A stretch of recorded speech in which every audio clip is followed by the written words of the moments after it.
Hey guys, it's IcyNewYear, and I'm here with something new, something I haven't done before. I am doing a time lapse of a build and of a model. Well, in this case, it's 3 models. It's the Piglets from Malifaux, from the Gremlin faction, and it's going to be from taking them off the sprues all the way through painting and basing and then finished product. So with this right now, I'm just taking them off the sprues, just using a razor or a craft knife to cut down all the little nubbins, dry fitting them. I'm using some plastic weld to put it together, just kind of getting a little base in there, and then I'm going to be going around the edges. It kind of seeps in, and plastic weld's really cool. It just actually melts the plastic together, so it becomes one solid piece. But yeah, I'm a little unsure about this format. This particular box of models, these 3 piglets, are very simple, and the paint job on them was very simple. And I kind of chose those as the first one, so I could just, get the technical side of doing this recording down. I might change a few things in the background. You can see my cat in the background, but I might change the position of the camera in the next one. I'm not sure. Right now I'm working on my favorite of the 3 piglets. His name is Mr. Sasserton, or that's what I'm going to call him, because he is the sassiest looking pig you'll ever see. If you go back to the very beginning of the video, you'll see him on the very front of the box, the forefront. But I'm actually really happy with how he came out. So we're going to finish the build here, and then we'll get into working on a bit of the bases. Yeah.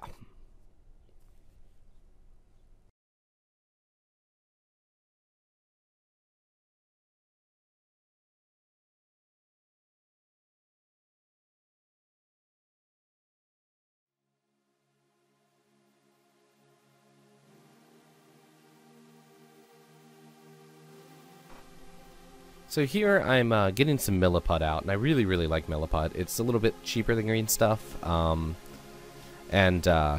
I'm going to use this to make some structure on the bases, because I'm making some swamp bases for this to match the rest of my gremlins. I'm wetting my hands a little bit. It just makes it easier to deal with the milliput. You're supposed to wear gloves, but I never do. And I'm just taking like a little ball of the milliput, equally mixed, and putting it on each base, and just kind of spreading it out into like a little landmass. I'm going to fill in the rest of the base with water effects. And here I'm taking a plastic knife that I've stolen from a local drive-through place, maybe Arby's or KFC, I don't know. I took a bunch of knives, and I'm just roughing it up to give it a little bit of texture, because that's really going to shine through once we paint.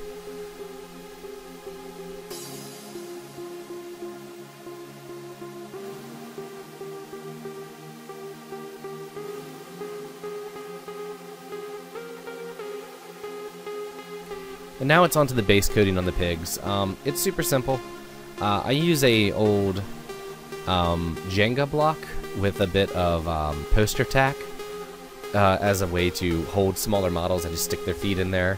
It doesn't always work. Mr. Sasserton fell off partway through here, and I apologize for my hand position. It's something I have to work on. I might need to see if I can get an over-the-shoulder cam going, just because being able to see and have the camera see at the same time is a bit hard, but I'm honestly just using a pink dry paint and just applying it to the entire pig. It was really simple. As I said, this paint job was super simple. I think I used like 3 paints on it. But yeah, that's what I'm doing. Maybe I need to bring the camera up closer. I'm not sure. As I said, I'm playing around with the format on this, and hopefully we'll have a better formatting setup for next time. I wanted to start out with something simple so I didn't have to worry about both the painting of these complicated models and the technical side of this, but I'm pretty happy with this. I'm just going back, and I love doing multiple models at once, because while the first coat's drying, I can work on the next one, and I'm just going back and touching up, just get a nice even pink across all of them.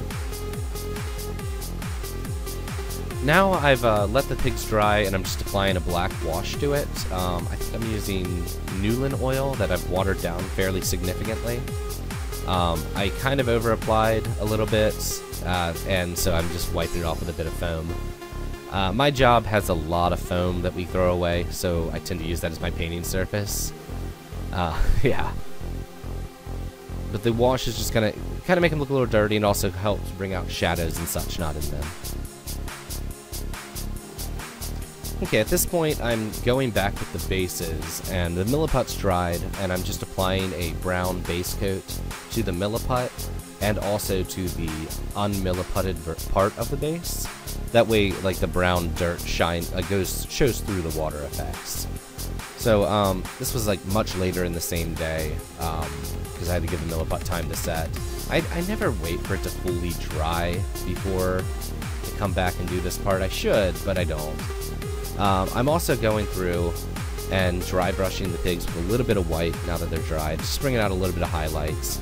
And then I'm also going and putting a little bit of white on their teeth. I think only 2 of them were showing teeth, so I just hit those a little bit. Mr. Sasterton isn't showing teeth, but I did a little bit of a white dry brush on his face just to bring out a little bit of his features. And with this part, I'm taking out the water effects, once again using my stolen plastic knives.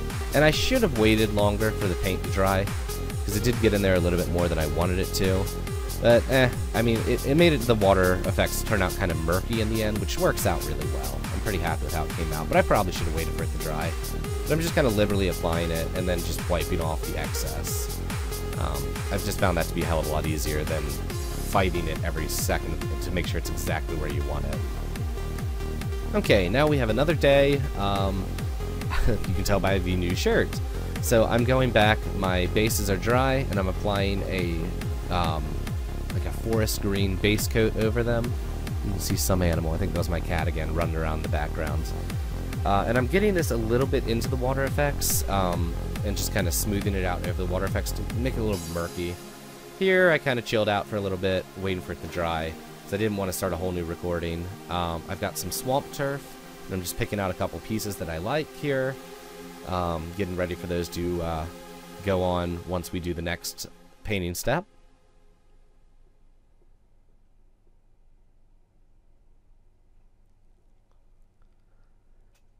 Okay, test that it's dry. I'm going to not quite dry brush. I'm trying to apply a decent bit of this like vivid green paint. I love it. That on top of the forest green I think makes a great like nasty looking swamp effect. So I'm just getting a nice liberal brush of that. And then using some gel super glue to apply the swamp turf, and just plopping those down. Realized I had one less than I thought I did, so I split that one. And now it's time to apply the models themselves. I almost always, dry fit, make sure I'm happy with where they are, especially when I make multiple bases, not for a specific model. So there's Mr. Sasterton. I'm really happy with how he came out. And the other 2 don't have names, but there we go. And now we'll switch out of the high speed, just get a kind of close up on these guys. You can see just super simple. I mean, it was 3 paints. It was my pink, the ink wash the wash for the shadows, and then just a tiny bit of white for highlighting. I'm pretty happy with how they came out. I wish I had a better camera to show them off, but yeah. At some point, once I get the rest of my gremlins done, I'll do a more overview of it all. And I want to thank everyone for watching. As always, have a great one.